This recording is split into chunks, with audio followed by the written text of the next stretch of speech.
మన ప్రభువును రక్షకుడైన యేసుక్రీస్తు పరిశుద్ధమైన నామమున కూడి వచ్చిన మీ అందరికీ శుభములు, వందనాలు తెలియజేయచ్చు ఉన్నాను.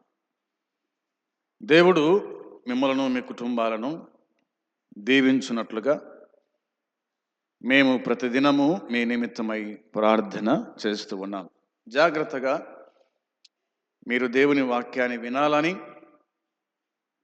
వాక్యము చేత బలపడాలని, ప్రభు రాకడలో ఎత్తబడే సంఘములో ఉండాలని మా ఆశ, మా కోరిక. దేవుడు ఆ విధంగా మిమ్మలను తయారు చేయునుగాక. ఆమేన్. రండి, దేవుని వాక్యమైన బైబిల్ నుండి పౌలు తెస్సలోనిక సంఘానికి రాసిన 2వ పత్రిక ఈ దినమందు 2వ అధ్యాయము ధ్యానం చేద్దాం. 2వ అధ్యాయము మొదటి 2 వచనాలు. సహోదరులారా, ప్రభు దినం ఇప్పుడే వచ్చి ఉన్నట్లుగా ఆత్మ వలనైనను మాట వలనైనను మా యొద్ద నుండి వచ్చిందని చెప్పిన పత్రిక వలనైనను ఎవడైనను చెప్పిన ఎడల మీరు త్వరపడి చంచల మనస్కులు కాకుండా వలననియు బెదరకుండా వలననియు మన ప్రభువైన యేసుక్రీస్తు రాకడను బట్టి మనము ఆయన యొద్ద కూడుకొనుటను బట్టి మిమ్మును వేడుకొనుచున్నాము. చదవబడిన లేఖన భాగం నిమిత్తమై తల వంచితే ప్రార్థన చేస్తాను. ప్రేమ కలిగిన మా ప్రియ పరలోకమందున్న మా తండ్రి, నీ పరిశుద్ధమైన పాదములకు వందనాలు, స్తోత్రాలు, కృతజ్ఞతలు, స్తుతులు చెల్లించుకుంటున్నాము. కనికర సంపన్నుడా, కృప చూపే దేవా, నిన్న నేడు ఏకరీతిగా ఉన్న మా పరలోకపు తండ్రి, నీకు స్తోత్రం, స్తుతులు చెల్లించుచున్నాము. ఈ దినమందు తెస్సలోనిక 2వ పత్రిక 2వ అధ్యాయము ధ్యానం చేస్తూ ఉండగా దీవించి ఆశీర్వదించండి. మీరే మాతో మాట్లాడుతూ రండి. వినుచున్న వారికి మేలుక్షేమం దయచేసి కాపాడుమని మీకు అప్పగించుకుంటూ దీనదాసుని కూడా మరుగుపరిచి మాట్లాడుమని యేసయ్య నామములో అడిగి వేడుకొనుచున్నాము తండ్రి. ఆమేన్. దేవుని వాక్యమైన బైబిల్ నుండి తెస్సలోనిక 2వ పత్రిక 2వ అధ్యాయాన్ని మనము ప్రారంభం చేసుకున్నాం. ఈ మొదటి 2 వచనాలలో ఇలాగా మీరు రాసుకోండి: ప్రభు దినాన్ని గూర్చిన సూచనలు. అర్థమైందా? ప్రభు దినాన్ని గూర్చిన సూచనలు ఈ 2 వచనాల్లో మనకు కనిపిస్తాయి. మన ప్రభు అయిన యేసుక్రీస్తు రాకడను బట్టి అని పౌలు ప్రారంభం చేశాడు. పౌలు తన మొదటి పత్రికలో నిజమైన విశ్వాసులందరూ తమ ప్రభువును మధ్యాకాశములో ఎదుర్కొనడానికి కొనిపోబడతారని మాట తెలియజేశాడు. ఆయనతో సదాకాలం ఉంటారని అభయం ఇచ్చినట్టుగా మనకు దేవుని వాక్యం చెబుతుంది. నిజమే, దేవుని పిల్లలు, దేవుని చేత ఏర్పాటు చేయబడిన వాళ్ళు మధ్యాకాశములో ఆయనను కలుసుకుంటారు, ఆయన ఎదుర్కొంటారు. మొదటి పత్రిక 4వ అధ్యాయము 13వ వచనం. మొదటి పత్రిక 4వ అధ్యాయము 13 నుంచి మనం 18 వరకు ధ్యానం చేసుకుంటూ వద్దాం. సహోదరులారా, నిరీక్షణ లేని ఇతరుల వలె మీరు దుఃఖపడకుండు నిమిత్తము నిద్రించుచున్న వారిని గురించి మీకు తెలియకుండా మాకిష్టము లేదు. యేసు మృతి పొంది తిరిగి లేచనని మనము నమ్మిన ఎడల అదే ప్రకారము యేసునందు నిద్రించిన వారిని దేవుడు ఆయనతో కూడా వెంటబెట్టుకొని వచ్చును. మేము ప్రభు మాటను బట్టి మీతో చెప్పున్నదేమనగా, ప్రభు రాకడ వరకు సజీవులమై నిలిచి ఉండు మనము నిద్రించిన వారి కంటే ముందుగా ఆయన సన్నిధి చేరము. ఆర్భాటముతోనూ ప్రధాన శబ్దముతోనూ దేవుని బుర్రతోనూ పరలోకము నుండి ప్రభు దిగి వచ్చును. క్రీస్తునందుండి మృతులైన వారు మొదట లేస్తారు. ఆ మీదట సజీవులమై నిలుచుండు మనము వారితో కూడా ఏకముగా ప్రభువుని ఎదుర్కొంటకు ఆకాశ మండలమునకు మేఘముల మీద కొనిపోబడదుము, కాగా మనము సదాకాలం ప్రభుతో కూడా ఉందము. కాబట్టి మీరు ఈ మాటల చేత ఒకరినొకడు ఆదరించుకొనుడి. ఈ 5 వచనాలు లేదా 6 వచనాల్లో రాయబడిన మాట ఏమిటంటే, హఠాత్తుగా ప్రభు రాకడ వస్తుంది. హఠాత్తుగా ప్రభు రాకడ వస్తుంది. గర్భిణీ స్త్రీకి ప్రసవ వేదనలు చెప్పిరావు, అవునా? హఠాత్తుగానే వస్తాయి. అదేవిధంగా ప్రభు రాకడ గుడక హఠాత్తుగానే వస్తూ ఉంది. ప్రభు ఆయన వస్తాడు అనే దాన్ని బట్టి ఇక్కడ జ్ఞాపకం చేసినాడు పౌలు భక్తుడు. మనమందరం కూడా ప్రభుని ఎదుర్కోవడానికి వెళ్తాం. ఎక్కడికి? మధ్యాకాశంలో ప్రభుని ఎదుర్కొంటాం. మధ్యాకాశంలో ప్రభుతో పాటు ఉంటాం.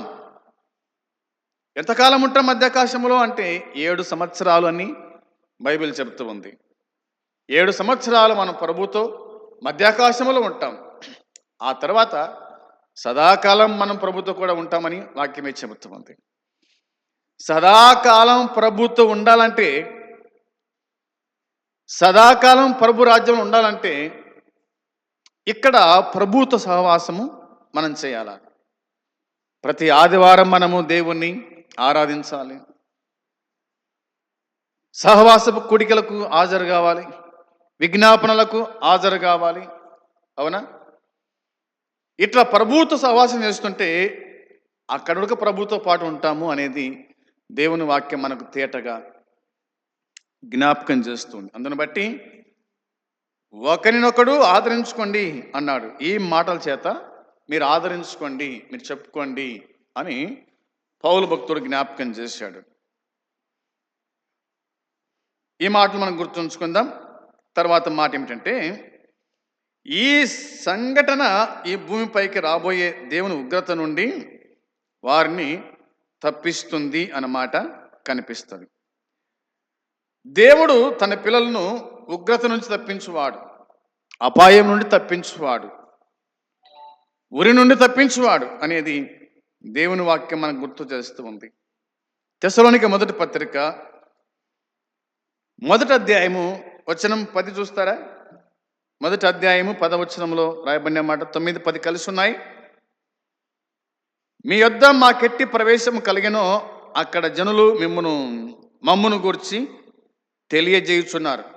మరియు మీరు విగ్రహములను విడిచిపెట్టి జీవము గలవాడును సత్యవంతుడునగు దేవునికి దాసులగుటకు దేవుడు మృతుల్లో నుండి లేపిన యేసు అనగా రాబో ఉగ్రత దినము మనలను తప్పించుచున్న ఆయన కుమారుడైన యేసు పరలోకం నుండి వచ్చునని ఎదురు చూచుటకును మీరు ఎలాగూ దేవుని వైపునకు తిరిగితిరో ఆ సంగతి వారే తెలియజేయుచున్నారు అని అన్నాడు.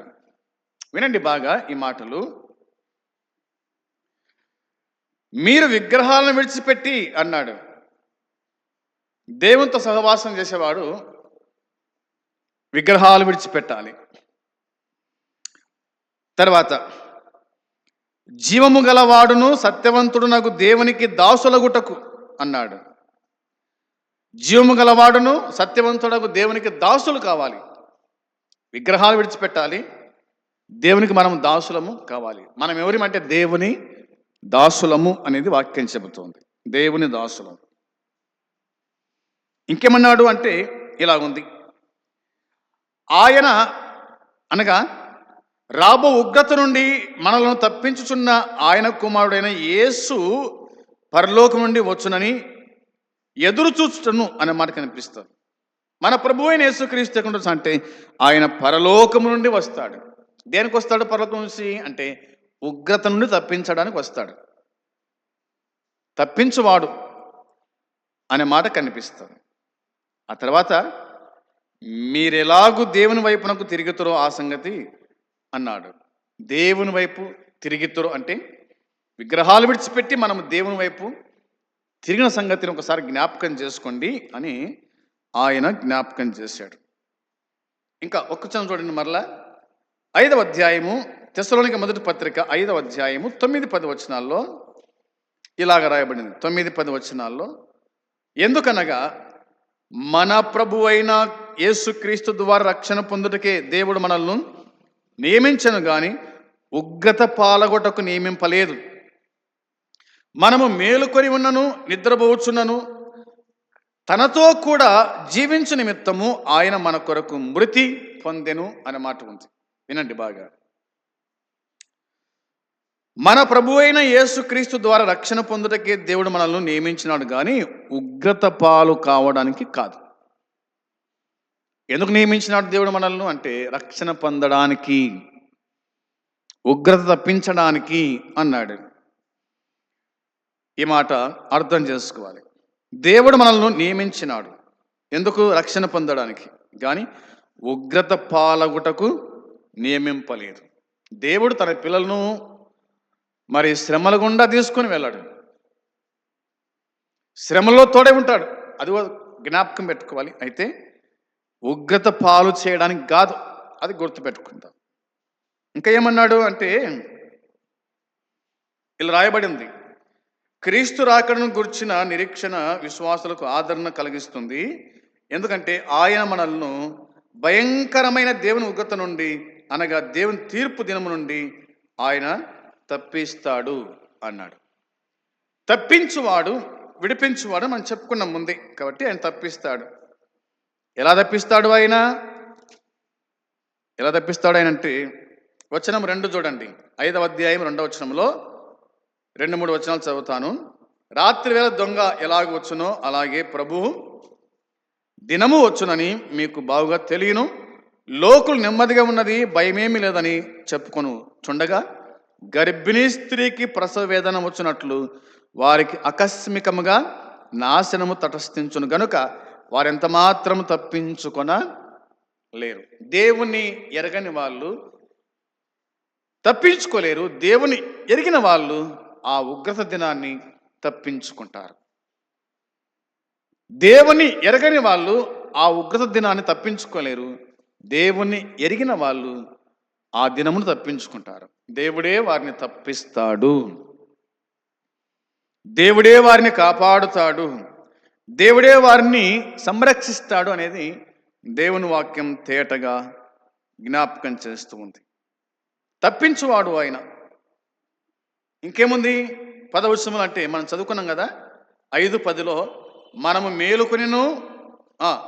మేలుకొని ఉన్నను నిద్రపోవచ్చున్నను తనతో కూడా జీవించు నిమిత్తము ఆయన మన కొరకు మృతి పొందినాడు.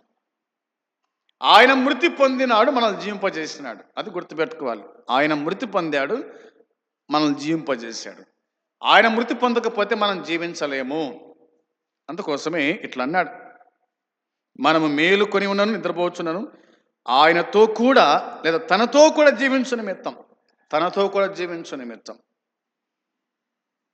మనలను తనతో కూడా జీవించు నిమిత్తం అంటే దేవుని ఉగ్రత నుండి మన విమోచనను రక్షణార్థమైన మన నిరీక్షణతోను క్రీస్తు యొక్క త్యాగసహిత బలి అర్పణతోను తనతో ఉండడానికి మనల్ని కొనిపోవడానికి వచ్చే ఆయన రాకడలోను పౌలు దీన్ని పోల్చి చెప్పినట్టుగా దేవుని వాక్యం చెప్తూ ఉంది. అర్థం చేసుకోవాలి. తనతో కూడా జీవించు నిమిత్తము ఆయన మన కొరకు మృతి పొందినాడు. కాబట్టి మనము జీవించుచున్నాం. ఇక్కడ జీవిస్తాం, అక్కడ కూడా ఆయనతో పాటు జీవిస్తాము అనేది అర్థమైంది. ఇక్కడ ఆయనతో జీవిస్తే అక్కడ ఆయనతో జీవిస్తాం. ఇక్కడ ప్రభుతో జీవించకపోతే అక్కడ కూడా జీవించలేము. కాబట్టి మనం జీవించడానికి, మనం బతకడానికి ఆయన ప్రాణం పెట్టాడు, ఆయన ప్రాణం పెట్టాడు అనేది మనకు బాగా అర్థమైంది. ఇంకా ఇలా ఆలోచన చేద్దాం రండి. తెస్సలోనిక 2వ పత్రిక 2వ అధ్యాయం 1వ వచనంలో మరికొన్ని విషయాలు జ్ఞాపకం చేస్తాను. ఇట్లా రాయబడింది అన్నమాట. ఏమిటంటే దాన్ని మనం గుర్తుంచుకుందాం, చదువుకుందాం. 2వ వచనం, మీరు త్వరపడి చంచల మనస్కులను కాకుండా వలననియు బెదరకుండా వలననియు మన ప్రభువైన యేసుక్రీస్తు రాకడను బట్టి మనము ఆయన యొద్ద కూడుకొనుటను బట్టి మిమ్మును వేడుకొనుచున్నాము అన్నాడు. ప్రియమైన సోదరి సోదరులారా, ఈ 2వ వచనంలో రాయబడిన మాట చంచల మనస్కులు బెదరకుండా అన్నాడు. చంచల మనస్కులు కాకుండా వలననియు బెదరకుండా వలననియు అన్నాడు. చంచల మనస్సు, కొంతమందికి చంచల మనస్సు అనేది ఉంటుంది. వారు స్థిరంగా ఉండరు. అవునా? వారు స్థిరంగా ఉండరు. ఎక్కడ బాగుంటే అక్కడికి వెళ్తారు, ఎక్కడ సుఖంగా ఉంటే, ఎక్కడ నెమ్మదిగా ఉంటే అక్కడికి వెళ్తారు, ఎక్కడ దొరికితే అక్కడికి వెళ్తారనమాట. ఇది చంచల మనస్కులు అనే మాట కనిపిస్తూ ఉంది. కాబట్టి అలా మీరు ఉండకూడదు అన్నాడు. ప్రభు దినము గురించి అబద్ధ బోధకులు చెబుతున్న విషయాలను బట్టి తెసలోనికలు వ్యాకులముతో చలించిపోయారు అన్నాడు పౌలు. అయితే పౌలు వారిని దీని విషయమై బెదరవద్దని చెప్పినాడు. మీరు బెదరొద్దు అని చెప్పినాడు. దేవుని ఉగ్రత దినాన్ని ఇంకా రాలేదని వారికి చెప్తున్నాడంట. ఆ దినానికి ముందు 2 సూచనలు ఇక్కడ మనకు కనిపిస్తాయి. అవేంటంటే, మొదటి భ్రష్టత్వము అన్నాడు కదా. మొదట భ్రష్టత్వము సంభవిస్తుంది అంటే దేవుని ఉగ్రత దినం ఇంకా రాలేదని వారికి చెప్తున్నాడు. ఆ దినానికి ముందు 2 సూచనలు చెప్పాడు. అందులో ఒకటి ఏమిటంటే భ్రష్టత్వము సంభవిస్తుంది అన్నాడు. భ్రష్టత్వము సంభవిస్తుంది. ఇప్పుడు ఈ భూమి మీద అంతా కూడా ఎటు చూసినా ఏమి విస్తరిస్తుందంటే భ్రష్టత్వం ఎక్కువగా విస్తరిస్తుంది, కానీ నీతి నిజాయితీ అనేటువంటిది ఎక్కువగా మనకు కనిపించదు. ఎక్కడ చూసినా భ్రష్టత్వము అనేది జ్ఞాపకానికి తీసుకొచ్చినట్టుగా వాక్యం చెబుతుంది. 2వదిగా పాప పురుషుడు వెల్లడి అవుతాడు అనే మాట ఉంది. పాప పురుషుడు వెల్లడి అవుతాడు. చదువుతారా? వచనం 3 చూడండి.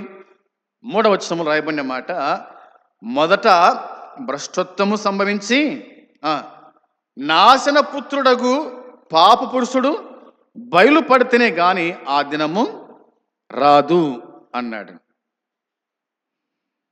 మొదట భ్రష్టత్వము సంభవించి నాశన పాత్రుడగు అన్నాడు. నాశన పాత్రుడగు అంటే అర్థం ఏమిటి?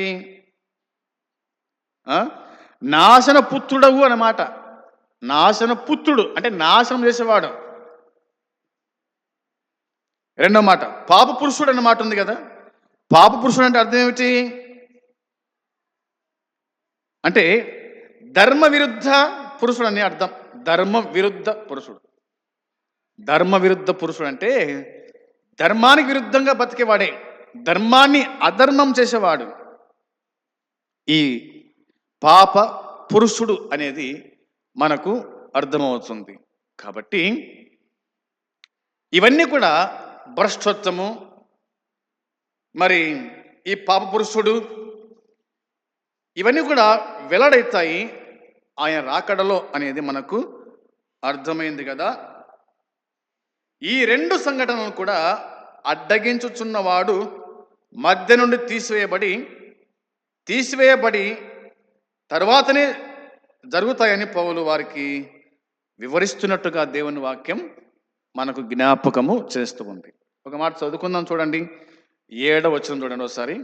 7వ వచనములో ధర్మ విరోధ సంబంధమైన మర్మము ఇప్పటికే క్రియ చేయుచున్నది, కానీ ఇది వరకు అడ్డగించుచున్నవాడు మధ్య నుండి తీసివేయబడు వరకే అడ్డగించును అనే మాట మనకు కనిపిస్తుంది. కొంత ఆలోచన చేయాలి. అంటే ఆత్మ వలనైనను మాట వలనైనను, అంటే ఈ అబద్ధ బోధలు, భాషలు, వాటి వివరణ, ప్రవచనాలు అనే వరాల దుర్నియోగం వలన వస్తాయి అని ఆయన జ్ఞాపకం చేసినట్టుగా దేవుని వాక్యం మనకు గుర్తు చేస్తూ ఉంది. భాషల ప్రవచనాలపై వివేచన అనే మాట మనకు కొరింథీయులకు రాసిన పత్రికలో మనకు కనిపిస్తుంది. భాషల గురించి అక్కడ పౌలే స్పష్టంగా జ్ఞాపకానికి తీసుకొచ్చినాడు. ఇప్పుడు మనం చెప్పుకోవాల్సిన మాట ఏమిటంటే 7వ వచనంలో ఒక మాట మనకు కనిపిస్తుంది. ఆ మాట గుర్తు చేస్తాను. ధర్మ విరోధ సంబంధమైన మర్మము ఇప్పటికే క్రియ చేయుచున్నది అన్నాడు. జాగ్రత్తగా వినండి.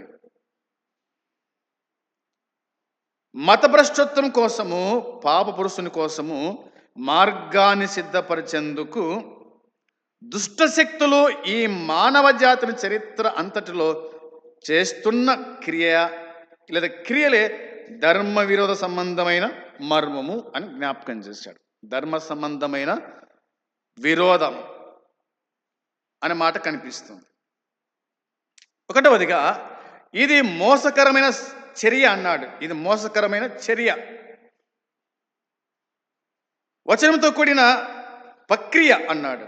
ఇది విశ్వాసులను చేజిక్కించుకొని సంఘములో ఉన్న అనేకులను తమ నిజ విశ్వాసం నుండి వైదొలగించి భ్రష్ట సంఘంలోనున్న అసత్యాన్ని నమ్మే విధంగా చేసేదే ధర్మ విరోధ సంబంధమైన భ్రష్టత్వము అని పౌలు జ్ఞాపకం చేసినాడు. ఇలా చెప్పుకుంటూ పోతే చాలా మనకు కనిపిస్తాయి. 10వ వచనం చెప్తున్న మాట ఏమిటంటే 10వ వచనంలో ఇలా రాయబడింది. దుర్నీతిని పుట్టించు సమస్త మోసముతోనూ నశించుచున్న వారిలో సాతాను కనపరచు బలమును అనుసరించి ఉండును అనే మాట కనిపిస్తుంది. ఈ 10వ వచనం చెప్తున్న దుర్నీతిని పుట్టించు సమస్త మోసముతో, దుర్నీతిని పుట్టించు సమస్త మోసముతో. నేటి ప్రపంచమంతా కూడా మోసముతో నిండి ఉంది అనేది మనకు అర్థమవుతుంది. నేటి ప్రపంచమంతా కూడా మోసముతో నిండి ఉందని మనకు అర్థమవుతుంది. నిజమే, ఎక్కడ చూసినా మోసమే కదా. నిజాయితీగా వ్యాపారం చేసే వాళ్ళు ఉన్నారా? పాలమెటోడు మొదలుకొని, అవునా, 1 లీటర్ పాలల్లో 2 లీటర్ల నీళ్ళు పోస్తాడు. ఇదేమిటి? అవునా? ఇలాగా అక్రమము విస్తరిస్తుంది అనేది మనకు అర్థమవుతుంది. ప్రతి దాంట్లో కూడా కల్తీ కనిపిస్తుంది. ప్రతి దాంట్లో కూడా ఏం కనిపిస్తుంది? కల్తీ కనిపిస్తుంది. ఒరిజినల్ అంటూ దొరకదు. దేంట్లో మనకు ఒరిజినల్ దొరకదు. మనకు చేసుకుంటే తప్ప, అవునా? కాబట్టి పౌలు భక్తుడు చెప్తూ జ్ఞాపకం చేశాడు. దుర్నీతిని పుట్టించు సమస్త మోసముతో నశించుచున్న వారితో సాతాను కనపరచు బలమును అనుసరించి ఉండును అని జ్ఞాపకం చేశాడు. ఇంకా ఇలా నేర్చుకోవచ్చు. ఏమిటంటే వచనము చూడండి, 11, 12 వచనాల్లో ఇలా కనిపిస్తుంది. ఇందుచేత సత్యమును నమ్మక దుర్నీతి యందు అభిలాష గల వారందరూ శిక్షావిధి పొందుటకే అబద్ధమును నమ్మునట్లు మోసము చేయు శక్తిని దేవుడు వారికి పంపుచున్నాడంట. దేవుడే పంపుచున్నాడంట. మోసం చేసే శక్తిని వారికి పంపుచూ ఉన్నాడు. ఎంత భ్రష్టత్వం సంభవిస్తుందో చూడండి. సత్యమును నమ్మక. ఇప్పుడు చాలా మంది సత్యాన్ని నమ్మడం లేదు. ఏమి నమ్ముతున్నారు? అసత్యాన్ని నమ్ముతున్నారు, అవునా? సత్యమును నమ్మక దుర్నీతి యందు అభిలాష గల వారందరూ శిక్షావిధి పొందుటకే అబద్ధమును నమ్మునట్లు మోసము చేయు శక్తిని దేవుడు వారికి పంపుచున్నాడు. మోసము చేయు శక్తిని దేవుడు వారికి పంపుచున్నాడు. సత్యం నమ్మకపోతే అంతే కదా. మోసము చేయు శక్తిని దేవుడే వారికి పంపుచున్నాడని దేవుని వాక్యం మనకు తేటగా జ్ఞాపకం చేస్తూ ఉంది అనేది మనము అర్థము చేసుకోవాలి, మనం అర్థం చేసుకోవాలి. తర్వాత మాట జ్ఞాపకం చేస్తాను. ఆత్మల వలనైనను మాట వలనైనను అంటే ఈ అబద్ధ బోధలు, భాషలు, వాటి వివరణ, ప్రవచనాలు అనే వరాల దుర్నియోగం వలన వస్తున్నాయి అని చెప్పాడు. ఎలాగొస్తున్నాయి భాషలు? అవునా? ఈ అబద్ధ బోధలు, భాషలు, వాటి వివరణ, ప్రవచనాల అనే వరాల లేదా దుర్నియోగము వలన వస్తున్నాయని చెప్పినాడు. దుర్నియోగం వలన వస్తాయంట ఈ భాషలు. కానీ ఇంకా మరి ఏవో అవి కావచ్చు. అవునా? భాషలు అనేటువంటివి మనకు బైబిల్ చెప్తుంది. జ్ఞాపకం చేస్తే ఒక మాట, ఈ మాట జ్ఞాపకం చేసి మనం ముగించుకుందాం. చూడండి, కొరింథీ మొదటి పత్రిక 14:29. కొరింథీ మొదటి పత్రిక 14వ అధ్యాయము 29వ వచనం. 14వ అధ్యాయము 29వ వచనములో రాయబడిన మాట, ప్రవక్తలు 2-3 మాట్లాడవచ్చును, తక్కిన వారు వివేచింప వలెను అన్నాడు. వినండి, ప్రవక్తలు 2-3 మాట్లాడవచ్చును, తక్కిన వారు వివేచింపవలను అన్నాడు. ఏంటి? ప్రవక్తలేమిటి? తక్కిన వారు ఊరుకోవడం ఏమిటి? ఏమిటిది అంటే ఏమి లేదు. ఇలా చెప్పినాడు, పౌలే చెప్పినాడు. దాన్ని జ్ఞాపకం చేస్తూ చదువుతాం మీకోసమై. తక్కిన వారు వివేచింపవాలంటే పలకబడిన ప్రవచనాలన్నిటినీ పరిశీలించి చెప్పబడిన దానంతటిని జాగ్రత్తగా గమనించాలి అన్నాడు. దీనిని బట్టి క్రొత్త నిబంధన ప్రవచనములో లోపము ఉండవచ్చునని, దిద్దుబాటు అవసరమని అర్థమవుతుంది. కొన్నిసార్లు ప్రవచనం భాషలు కూడా దేవుని నుండి కలిగినవి కాకపోవచ్చు. అవునా? దేవుని నుండి కలిగినవి కాకపోవచ్చు ఒకవేళ అని చెప్పినాడు. దీనికి అర్థం ఏంటంటే మొదటి యోహాను పత్రిక 4:1 మనకు కనిపిస్తుంది. ఆ సంగతి మనం గుర్తుంచుకునే వారిగా ఉండాలి. కాబట్టి దురాత్మలు సైతం అబద్ధ బోధలను, ప్రవక్తలను ఆధారం చేసుకొని సమాజంలో పనిచేయవచ్చు అనే మాట కనిపిస్తుంది. నిజమే ఈ మాట. దురాత్మలు సైతము అబద్ధ బోధకులను, ప్రవక్తలను ఆధారం చేసుకొని సమాజంలో పనిచేయవచ్చు. అబద్ధ బోధకులను ఎవరు వాడుకుంటారు అంటే దురాత్మనే. అంతే. సాతాను యొక్క ఆత్మ అబద్ధం బోధించే వారిలో జొరబడి వారిని వాడుకుంటాడు అనేది అర్థమవచ్చు ఉంది. అబద్ధ బోధకులు చాలామంది కనిపిస్తారు లోకములో. 10% నిజమైన బోధకులు కనిపిస్తే 90% అబద్ధ బోధకులు మనకు కనిపిస్తారు. ఈ అబద్ధ బోధకులు ఎలాంటి వాళ్ళంటే వీరు నిజం చెప్పరు.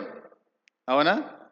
వీరు నిజం చెప్పరు. వీళ్ళు నీకు ఆశీర్వాదం కలుగుతుంది, నీ ఇంట్లో అది జరుగుతుంది, ఇది జరుగుతుంది అని మెప్పించే బోధ ఎవడైతే చెప్తాడో వాడే అబద్ధ బోధకుడు. అంతే.